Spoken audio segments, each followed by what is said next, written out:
reunião de hoje, né? Que a gente é mais uma reunião aí para apresentar como vocês potencializarem o negócio de vocês durante a BET, né? Então, como que vocês fazem dentro do processo de compras, numa forma mais tática, negócios dentro da BET Educar.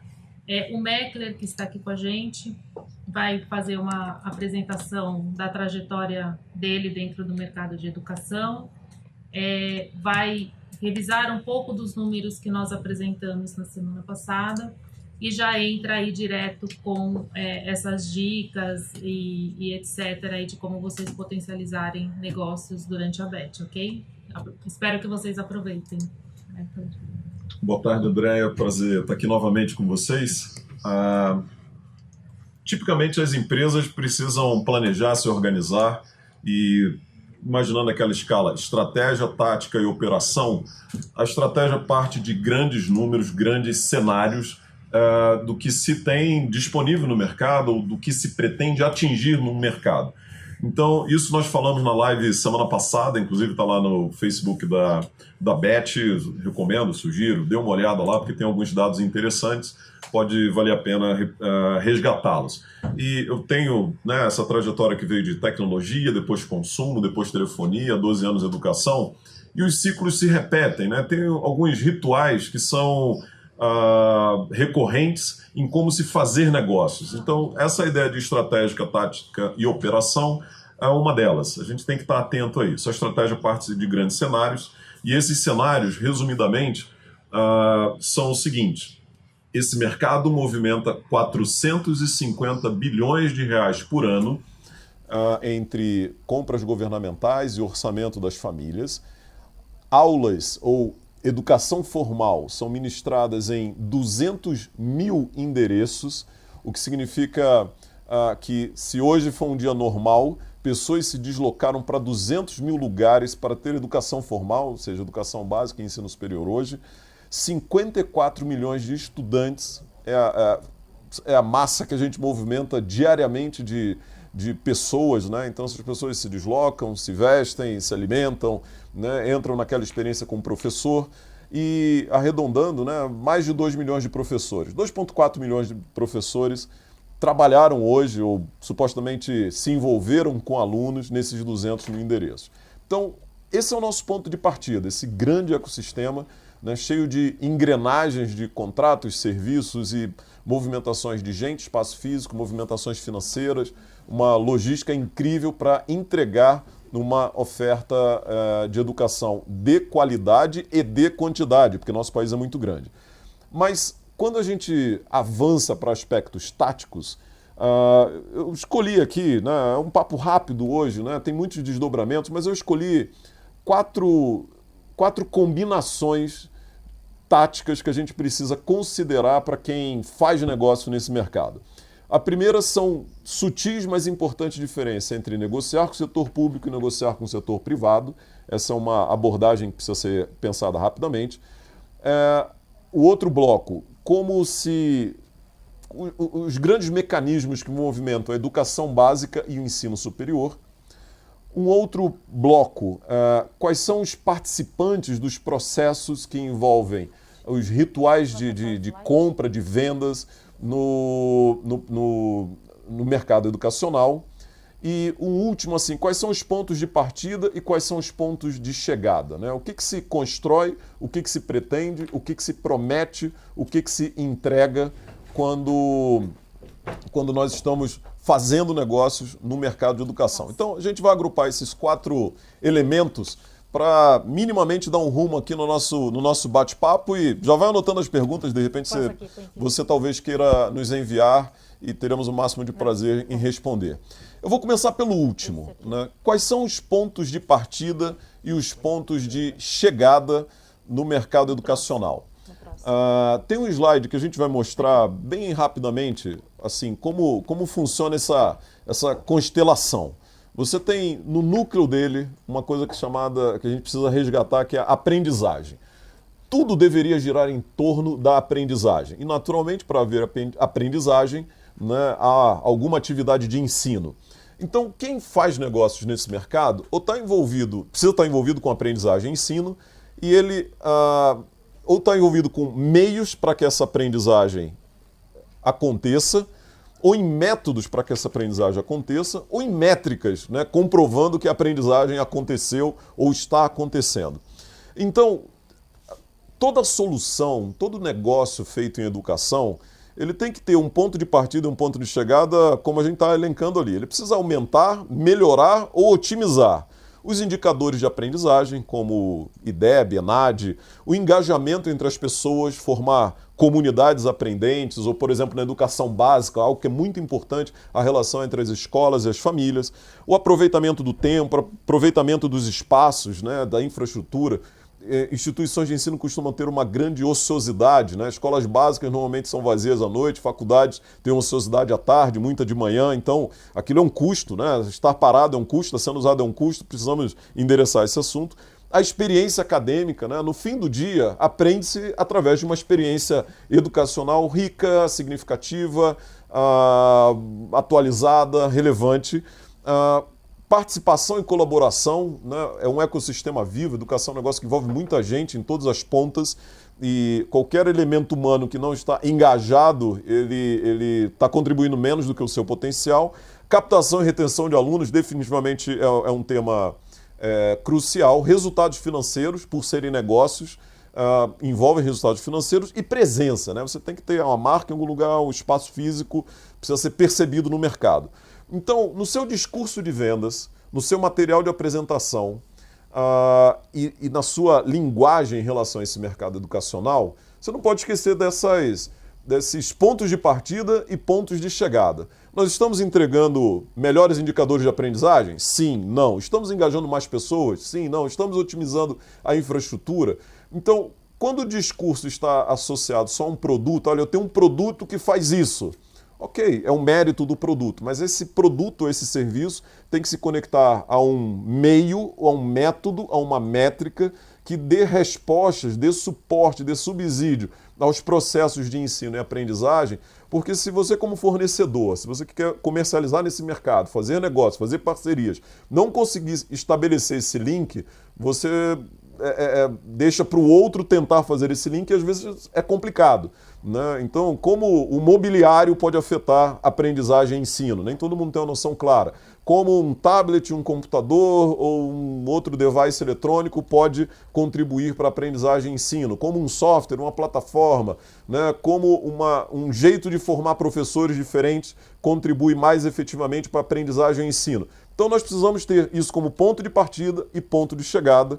E isso é simples, mas quando a gente visita estandes, por exemplo, num evento como a Bet Educar, nem sempre há clareza na abordagem de quem está lá apresentando, né? A gente faz na Visar muitos processos de cliente oculto e é interessante como há uma ansiedade, há uma preocupação de explicar o que o produto faz, o que o produto é, como ele foi desenvolvido, mas nem sempre há um cuidado em endereçar qual o objetivo, a que se propõe no processo de ensino e aprendizagem a entrega que esse produto e esse serviço faz. Então, é um óbvio, né? Eu sei que isso parece evidente demais para ser esquecido, mas quando a gente vai no dia a dia, no evento, a gente percebe que isso é esquecido, né? Há muito orgulho no que se produz. Isso é importante, né? Tem que ter brilho nos olhos ao apresentar produtos, soluções, plataformas, tecnologias, mas tem que se conectar com a experiência de aprendizagem e ensino propriamente dita. Senão fica um discurso estranho, né? Nós enfraquecemos ou empobrecemos a contribuição que toda a sua pesquisa, seu desenvolvimento, seu esforço, seu investimento no negócio, ela fica diluída porque você não consegue conectar isso numa escola, num professor, num mantenedor, num processo de captação de aluno. Então, esse vínculo é muito importante. Então, queria começar por aí para a gente ter sempre o foco claro de que o alvo final é aprendizagem e ensino. Um segundo bloco, na verdade, que eu queria destacar é algumas sutis diferenças sobre compras públicas e compras privadas. Tem gente que prefere e gosta e sabe fazer negócios com o governo. Tem gente que prefere, gosta e sabe fazer negócios no universo das empresas privadas.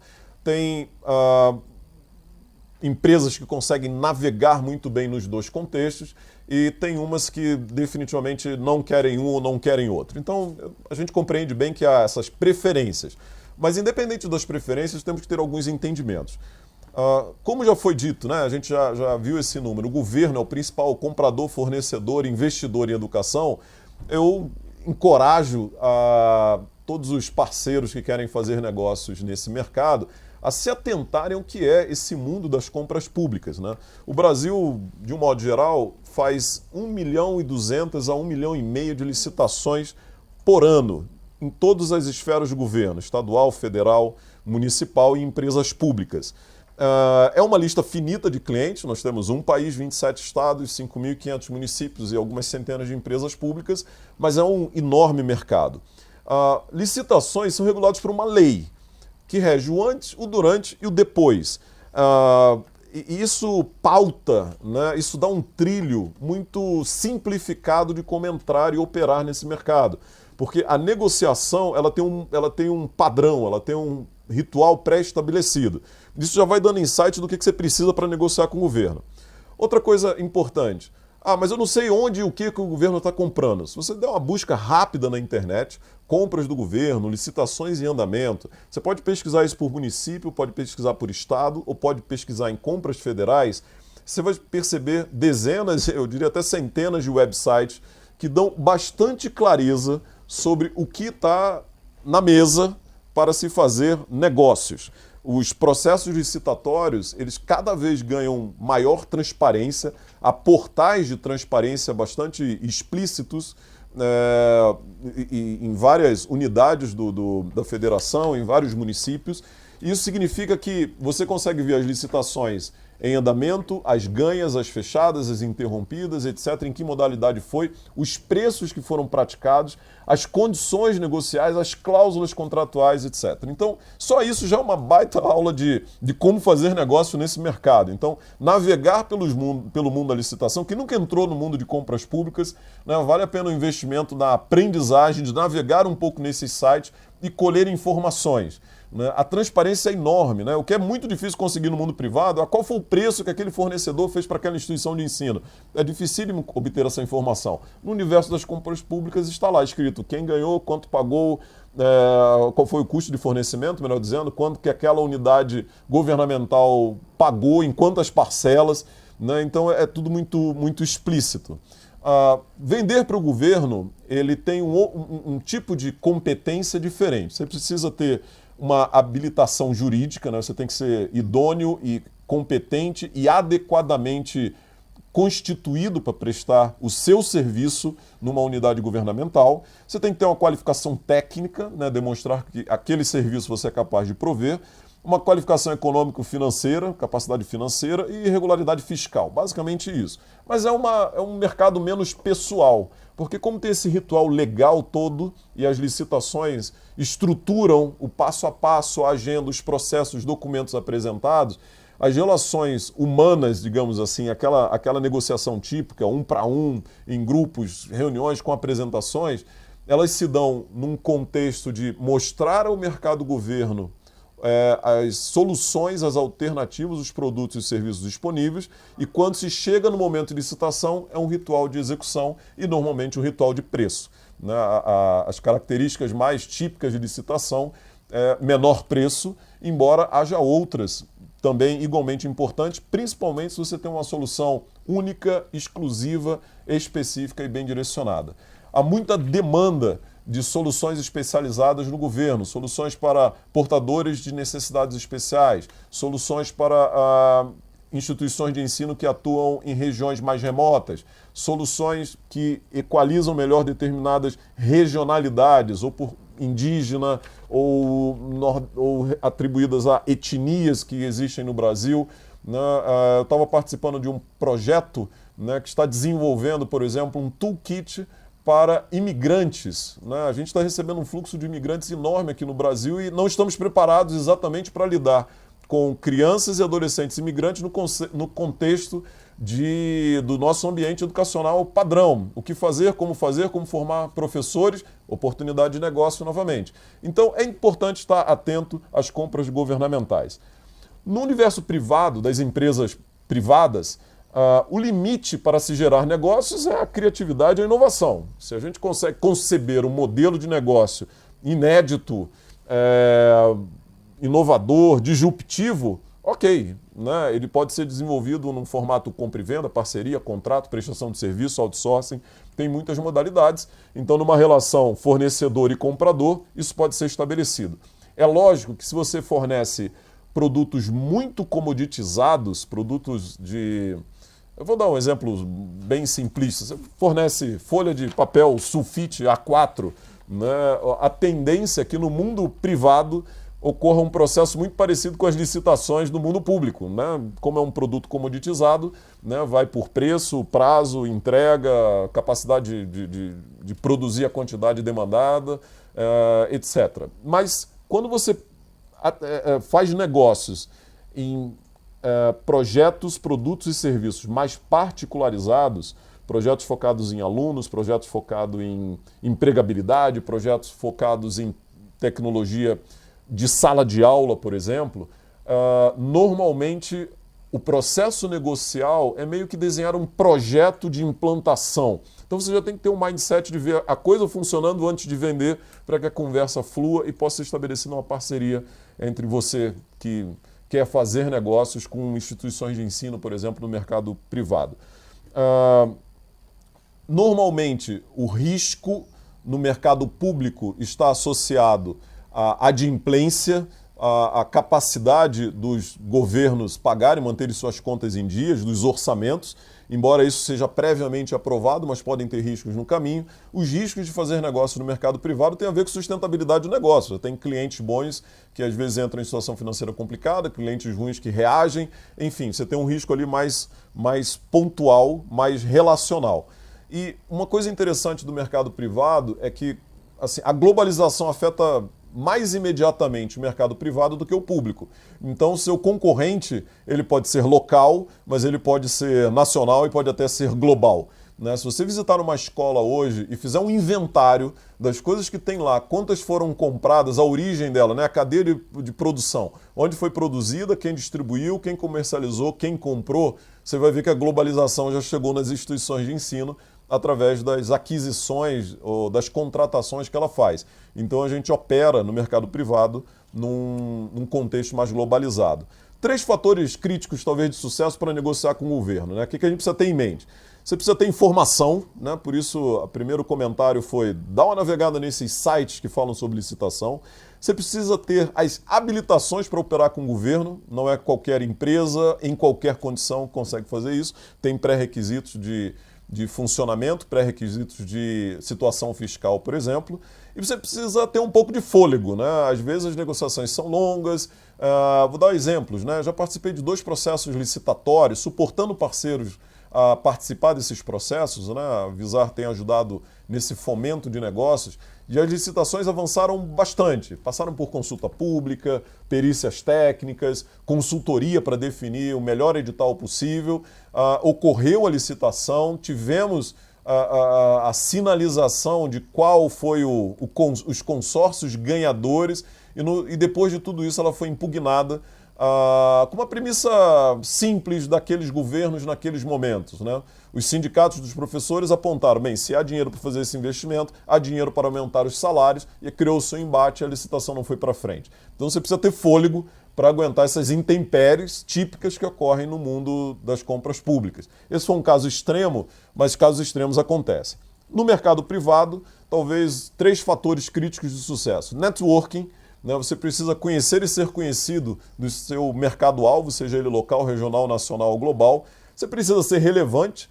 Se o mercado privado olhar para você e ver, mas isso todo mundo faz, isso qualquer um faz, né? São os sintomas da pouca relevância, você entra no mundo da commodity e só vai sobrar o preço para negociar. Então, a relevância passa a ser importante e a velocidade. É um mercado muito rápido, né? As decisões precisam ser tomadas rapidamente. Normalmente há um ciclo anual, né, de janeiro a dezembro, onde os resultados corporativos, os resultados empresariais, os resultados financeiros precisam ser obtidos. Então é importante ter esse senso de velocidade para negociar no mundo privado. Então, alguma mínima separação entre compras na área pública, compras na área privada. Eu sei que alguns de vocês são especialistas nisso, então chove um pouco no molhado aqui. Outros talvez estejam vindo pela primeira vez, então estamos enriquecendo alguns elementos táticos que, de qualquer forma, ou para você ou para o seu time, pode fazer parte de um checklist, né, para quando vocês chegar aqui na Bet Educar, entender que tem muitos públicos, muitos cenários e rapidamente você vai ter que se situar neles para argumentar corretamente. Um outro bloco, né, o terceiro bloco. Como que a gente olha a educação básica e o ensino superior? É interessante, eu já participei de algumas reuniões, inclusive, onde até os termos são confundidos. É lógico, há bastante tolerância em relação a isso, mas a gente precisa se acostumar com o linguajar da educação. Né? Já ouvi alguns fornecedores, não, porque o ensino básico é educação superior, por exemplo. É interessante, numa reunião em particular, deixa eu contar esse caso aqui que era interessante, que foi sui generis. Um determinado fornecedor, ele estava com essa forma de dizer, né? O ensino básico é educação superior, o ensino básico é educação superior. A reunião estava indo muito bem, o produto dele era relevante, fazia sentido com aprendizagem e ensino, era um meio, ou seja, era uma tecnologia e um recurso técnico que ia favorecer e facilitar. Além disso, gerava economia, mas no meio para frente da reunião, o principal decisor interrompeu e fez um pequeno comentário, disse, olha, eu estou com um bloqueio aqui. Né? Toda vez que você fala ensino básico e educação superior, eu, como professor, sinto necessidade de corrigir. Como eu não quero te interromper, eu estou tentando achar o momento que você respira para eu poder dizer isso para você. Né? Então ele já não estava mais prestando atenção naquilo que o fornecedor estava fazendo lá. Ele estava preocupado em acertar a conversa. Né? Então você precisa mergulhar, né, nos termos corretos que esse mercado se utiliza. Mas, voltando aqui, educação básica. De um modo geral, né, a gente precisa falar aqui rapidamente em termos gerais. De um modo geral, o ciclo da educação básica é anual. Você tem primeiro ano, segundo, terceiro, quarto até o nono ano, depois no médio, primeiro, segundo e terceiro anos. Então, a ideia de ano, né, ainda é o comum na educação básica. Um ponto de partida da educação básica, né, que está no modelo mental das escolas e instituições de ensino, é a família. Né? Até porque escolas que se envolvem com educação infantil não é a criança que toma todas as decisões, embora seja uma influenciadora importante, não despreze. Mas a família é que é engajada na escola, a família que é compradora. A criança entra na escola num primeiro momento mais como usuária, né, do que como decisora. E ao longo do tempo vai se tornando, além de usuária, cliente, aluno, enfim, você pode usar o termo que você achar que deve, mas a família, o núcleo familiar ali, todo ele está em relação com a escola. Um ponto de chegada hoje, né, se formos pensar em negócios para 2018, né, assim, toda a educação básica, isso não é certo ou errado, não é bom nem ruim, mas ela tem um modelo mental apontado para vestibular. É interessante isso, você precisa estar atento a isso. Mesmo no Fundamental 1, Fundamental 2 e principalmente no ensino médio, há um alvo lá na frente, né, de se ter uma formação adequada para se prestar um vestibular, um processo seletivo com uma boa performance para ingressar num curso superior relevante para ter uma carreira bem-sucedida no futuro. Isso às vezes é dito de maneira mais explícita, às vezes menos explícita, mas isso faz parte do imaginário que envolve hoje a educação básica.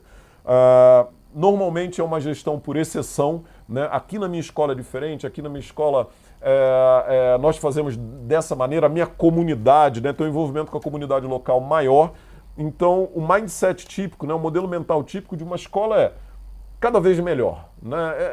Tem uma sensação de estamos sempre melhorando. Né? Isso faz parte da cultura de boa parte das escolas, né? E isso permeia o DNA de professores, coordenadores, diretores, a gente não pode esquecer disso. O ensino superior, ele tipicamente já se move em ciclos semestrais e agora com EAD indo para trimestral ou menos. Então você tem que estar atento a esses ciclos. Né? Quando que o semestre começa, quando que o semestre termina. Quando que é a captação do início do ano, quando que é a captação do meio do ano. O ponto de partida normalmente é a pessoa. O ensino superior já dá um pouco mais de autonomia, né? O aluno saiu da adolescência, está indo para a juventude, ou é um jovem adulto que está retornando aos estudos. Então você tem uma linguagem mais direta. A família influencia, o emprego influencia, vocação influencia, mas você está se comunicando com uma pessoa ali direto.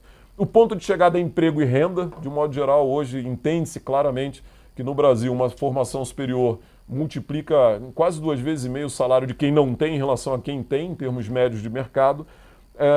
Uma instituição de ensino superior ela não se relaciona só com a sua comunidade, mas com a sociedade em geral. Alguém que é formado numa boa instituição, que tem uma boa reputação, leva o nome da instituição no seu currículo e no Brasil todo é conhecido e reconhecido, né? Então existe um vínculo com a sociedade. É uma gestão hoje, caracterizada uma gestão por escala, então tem um mindset de cada vez maior, né? Cada vez mais espalhado, cada vez mais distribuído, cada vez mais uniforme em alguns aspectos, então é um pouco diferente. Mas, de um modo geral, nos dois mundos, educação básica e ensino superior, tem uma unidade de medida, por aluno, né? Então, custo por aluno, espaço por aluno, investimento por aluno, não esqueça do aluno, né? Essa é uma unidade de medida relativamente padrão, então quando você pensar no seu produto, seu projeto, seu serviço, tenta criar uma associação por aluno, o quanto isso representa. 4 pilares que são sempre presentes nesses dois universos.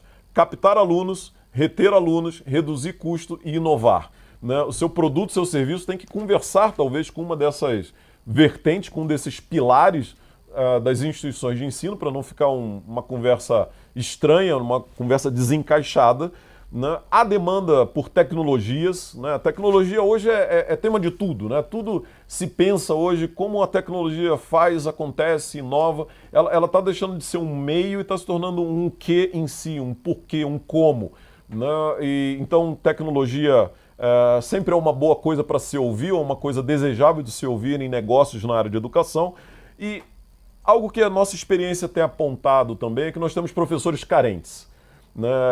É interessante isso, né? 2,4 milhões de pessoas carentes dando aula, mas é uma verdade, assim, o professor ele está lá na missão de educar, de ensinar, de participar, criar protagonismo no aluno, mas ele também precisa ser um aprendiz, então coisas novas que ele nunca aprendeu, ele tem a mesma dificuldade ou passa por processos semelhantes aos seus próprios alunos. Alguns alunos, de modo geral, sabem até muito mais de seus professores. Então a gente precisa cuidar do professor para que o processo todo aconteça. Pensando em educação básica, 3 fatores críticos de sucesso. Customizar acaba sendo necessário, porque na escola aqui é diferente. Você vai ouvir isso muitas vezes. Capacitar, né? Professores carentes, você precisa capacitá-los. E engajar a comunidade, a família, o grupo de professores. Aquele contexto local ali é muito importante, muito valorizado para qualquer escola. Fatores críticos de sucesso no ensino superior. Escala, custo e diferenciação. Essa é a pauta da vez, né? Talvez em anos anteriores era outra, em anos futuros sejam outros, mas nesse momento, se você falar em escala, o discurso casa, né? Aquilo que você está falando casa com aquilo que quer ser ouvido. O discurso custo é pauta e diferenciação também, pelo fato das instituições quererem apresentar propostas diferentes. Por último, né? É muita informação, é muito rápido, esse material fica disponível, a gente vai estar lá na BET também ajudando a pensar, conversando, trocando algumas ideias. Mas aqui, rapidamente, na nossa transmissão, vamos falar sobre participantes e alguns rituais. Vou tentar uniformizar, né? Não dá para juntar. Na área pública de um jeito, na privada é outro, na educação básica de um jeito, no ensino superior é outro, mas alguns pontos em comuns aqui que a gente pode ter em mente, né? A sua empresa pode ter, o seu time que está trabalhando comercialmente nesse mercado precisa ter em mente. Os participantes desse processo, né? A gente fez uma brincadeirinha ali no slide, né? Secretários de educação. A gente conversa com muitos secretários de educação. A vida do secretário de educação não é simples, não é fácil. Então, o seu discurso tem que deixar a vida dele mais simples, mais fácil, e as respostas têm que ser dadas dentro do mandato dele, né?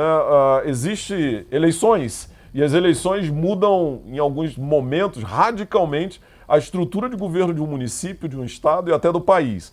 Então, o ciclo de mandato, ele é um delimitador muito intenso de como as decisões são tomadas.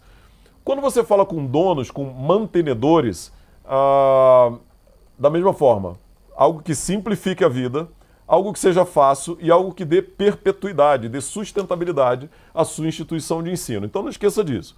Quando você fala com diretor, coordenadores e professores, Esses agentes sempre tentam imaginar como deixo minha vida mais simples e mais fácil, mais simples e mais fácil, mais simples e mais fácil. Não esqueça disso, porque tem soluções, quando a gente visita alguns estandes e tem contato com alguns produtos, serviços e projetos, dá a impressão de que vai complicar, né? Eu vou gastar mais horas para aprender, eu vou gastar muito esforço para mexer nessa tecnologia, tem muito botão para apertar, tem muito site para entrar, tem muito usuário e senha, tem muitos lugares para ir, muita informação para ler.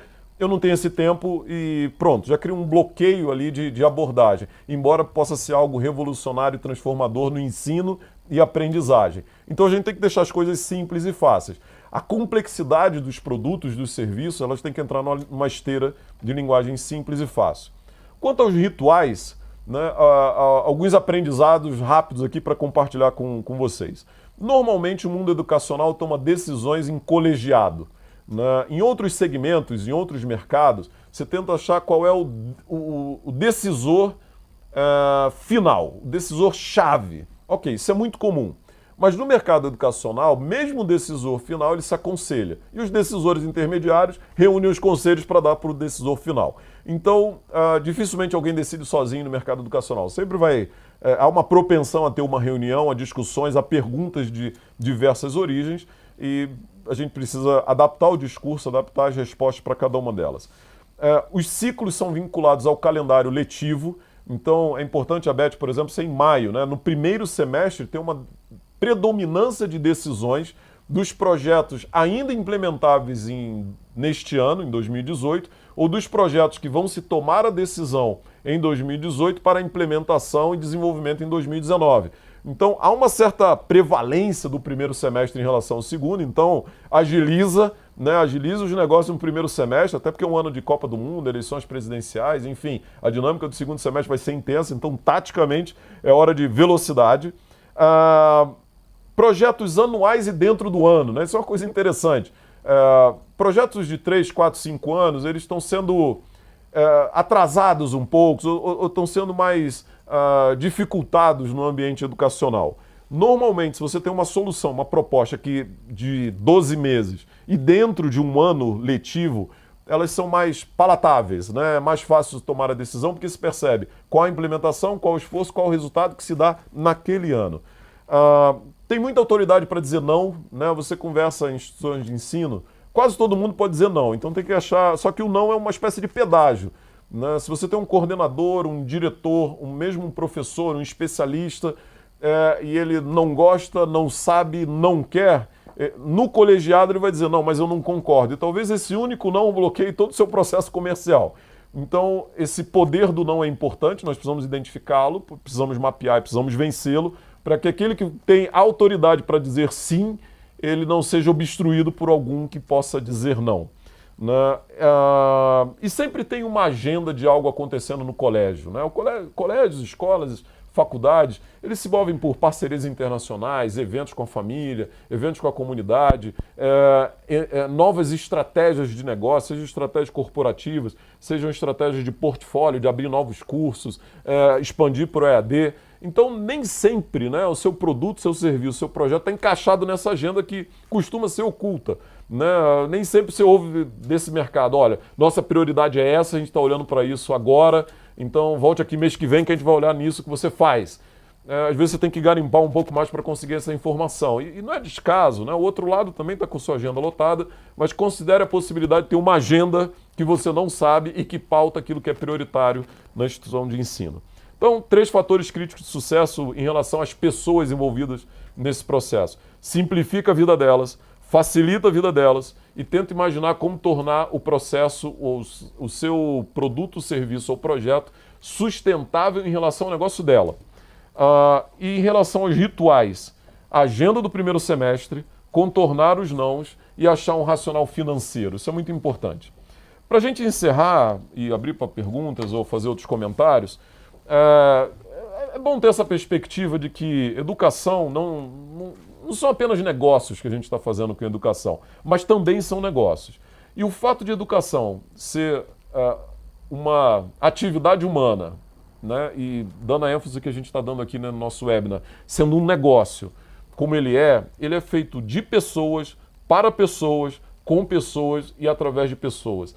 Então, se você achar uma linha tênue que permeou todos esses meus comentários, tem um ser humano ali em algum ponto, né, que pode fazer toda a diferença. Esse ser humano, às vezes, é você, às vezes é seu time, às vezes é o outro lado para quem você está tentando vender. E esse é o ponto que vai fazer bastante diferença. Então, talvez a gente possa dizer que é um processo fortemente relacional de engajamento. Então, não é algo que simplesmente não é um mercado que você faz as coisas e o serve. É um mercado que, para você ser bem-sucedido, você acaba tendo que se envolver e de uma certa forma, até se engajar honestamente e profundamente para que seus negócios aconteçam. Talvez essa seja a premissa mais inicial de todas. É um negócio de pessoas, para pessoas, com pessoas, através de pessoas, e por isso que é interessante, por isso que é bom estar em educação, né?